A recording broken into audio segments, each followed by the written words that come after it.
Okay, what's up guys? So today is the first day of Brigada Eskwela in our school.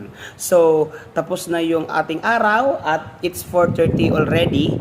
So mag-snack tayo and ang snack natin ngayong araw ay yung nabili ko sa TikTok shop na mga dried fruits and vegetables. So meron tayo ditong dried carrots, beetroot ba to?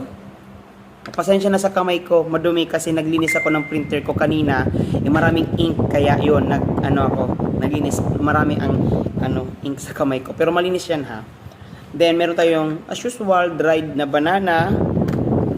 Then ano pa kaya to? Etong pinaka na-excite ako. Kami ni Ma'am Ella, gusto namin matikman ito, yung dried okra. So titingnan natin or malalaman natin kung masarap ba itong dried okra. Ito, excited ako. Actually, nabuksan na to si Ma'am Yvette yung una nakatikim, Ma'am Ella. So, sabi ko sa iyo, Ma'am Ella, kapag masarap, bibili tayo ulit nito. Papadalan kita dyan sa Pilar 2 Central.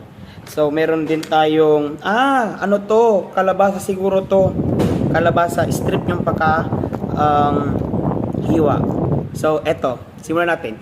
Ang hatiin ko kasi para makita nyo kung ano ang laman. Ayan. Ayan ang laman ng dried okra. Titikman ko na. Actually, si Ma'am Yvette ang unang nakatikim. Ayun, ayun na siya. Papasok na siya. Crunchy.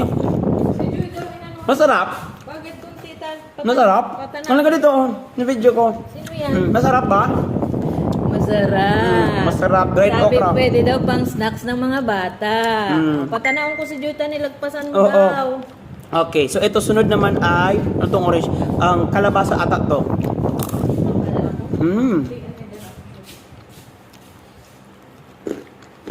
Ma'am Yvette, beetroot to. Dahil ito.